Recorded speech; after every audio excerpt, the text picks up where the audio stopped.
ಕೊಡುವಳಾಗಿದ್ದಾಳೆ. ಕವಿಗಳು, ದಾಸರು, ಶರಣರು, ಗಣ್ಯರು ಈ ನಾಡಿನಲ್ಲಿ ಹುಟ್ಟಿ ಕೀರ್ತಿಯನ್ನು ಗಳಿಸಿದ್ದಾರೆ. ಈ ನಾಡಿನಲ್ಲಿ ಹುಟ್ಟಿದ ನಾವೇ ಧನ್ಯರು. ಈ ಹಾಡಿಗೆ 9ನೇ ತರಗತಿ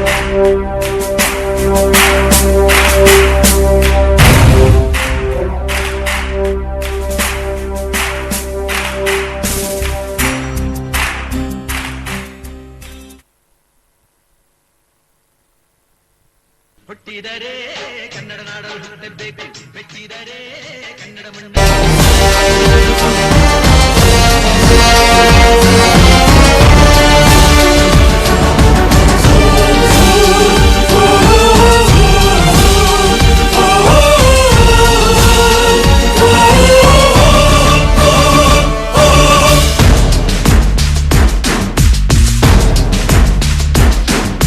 ನನ್ನ ಮಣ್ಣಿದು, ನನ್ನ ಮಣ್ಣಿದು, ನನ್ನ ಮಣ್ಣಿದು ಕನ್ನಡ ಮಣ್ಣು. ನನ್ನುಸಿರಲ್ಲಿ ಕಂಪಿಸೋ ಮಣ್ಣು, ಧಮನಿ ಧಮನಿಯಲ್ಲಿ ನರ್ತಿಸೋ ಮಣ್ಣು. ವಿಶ್ವಮಾನವತೆ ಸಾರಿದ ಮಣ್ಣು ಕನ್ನಡದಿ ಈ ಪುಣ್ಯವತಿ.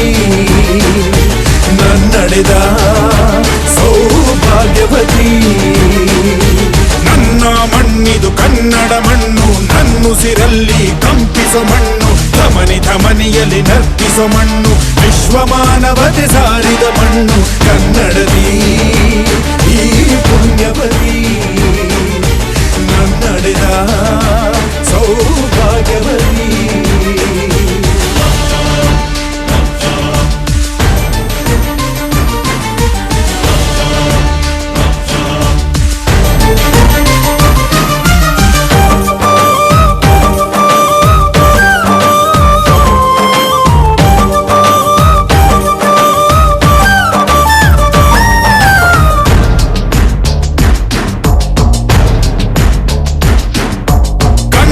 ಕವಿಗಳ ಸಾಲುಗಳು ನಿನ್ನ ಕಣ್ಣಿಗೆ ಕಾಡಿಗೆಯು. ಜ್ಞಾನಪೀಠದ ಗೌರವವು ತಾಯೇ ನಿನಗೆ ಸಿಂಧೂರವು. ಜನಪದ ಕಲೆಗಳ ಸಿಂಚನವೇ ಕನ್ನಡಾಂಬೆಯ ಕೈಬಳೆಯು. ಮನುಕುಲ ಮೆಚ್ಚುವ ನಾಟ್ಯ ಕಲೆ ಅವಳ ಕಾಲ್ಗಳಿಗಂದುಗೆಯು. ಮಲೆನಾಡ ಹಸಿರಸಿರಿ ನಿನ್ನ ಒಡಲಿಗೆ ಉಡುಗೆಗಳು. ಶಿಲ್ಪಿಗಳ ಶಿಲ್ಪಕಲೆ ಮಾತೆ ನಿನಗೆ ಒಡವೆಗಳು. ಜನಿಸುವ ಮನುಜನೇ ಕನ್ನಡ ಮಣ್ಣಲಿ ಸ್ವರ್ಗವ ಕಾಣುವೆ ನನ್ನ ಈ ಮಣ್ಣಲಿ, ಪುಣ್ಯದ ಮಣ್ಣಲಿ. ನನ್ನ ಮಣ್ಣಿದು, ನನ್ನ ಮಣ್ಣಿದು.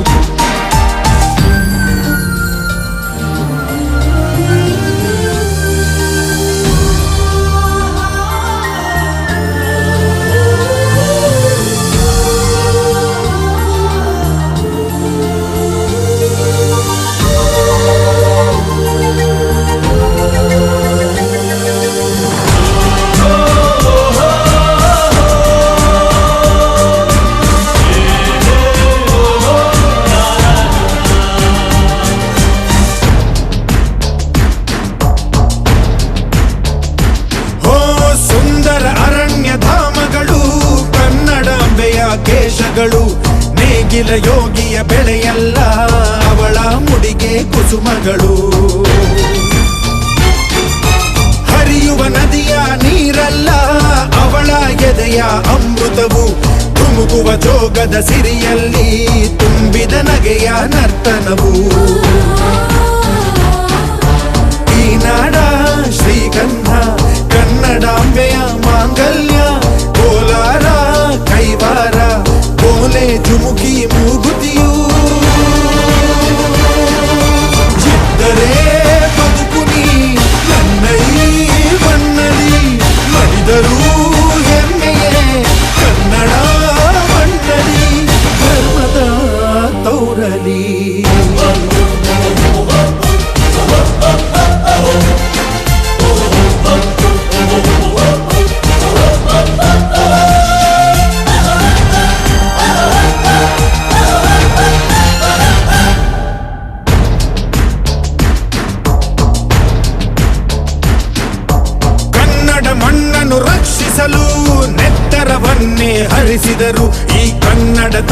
ತಾಯಿಯ ಮಡಿಲಲ್ಲಿ ವೀರ ಮರಣವ ಹೊಂದಿದರು.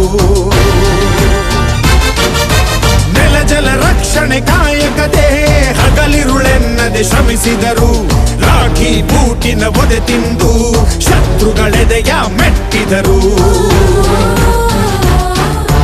ಉಪವಾಸ ಸೆರೆವಾಸ ಎದೆಗುಂದದೆ ಮುನ್ನುಗ್ಗಿದರು. ಅವಮಾನ ಅತಿ ಬಹುಮಾನ ಎಂದರು ಕನ್ನಡ ಸಿಂಹಗಳು. ಅಳಿದರು ಕನ್ನಡ, ಉಳಿದರು ಕನ್ನಡ. ಎದೆಯನೇ ಸೀಳುನಿ ಹರಿವುದು ಕನ್ನಡ, ಬರೆವುದು ಕನ್ನಡ. ನನ್ನ ಮಣ್ಣಿದು, ನನ್ನ ಮಣ್ಣಿದು, ನನ್ನ ಮಣ್ಣಿದು ಕನ್ನಡ ಮಣ್ಣು. ನನ್ನುಸಿರಲ್ಲಿ ಕಂಪಿಸು ಮಣ್ಣು, ಧಮನಿ ಧಮನಿಯಲ್ಲಿ ನರ್ತಿಸು ಮಣ್ಣು. ವಿಶ್ವಮಾನವತೆ ಸಾರಿದ ಮಣ್ಣು ಕನ್ನಡದಿ ಈ ಪುಣ್ಯವತಿ. ನನ್ನಡೆದ ಸೌಭಾಗ್ಯವತಿ.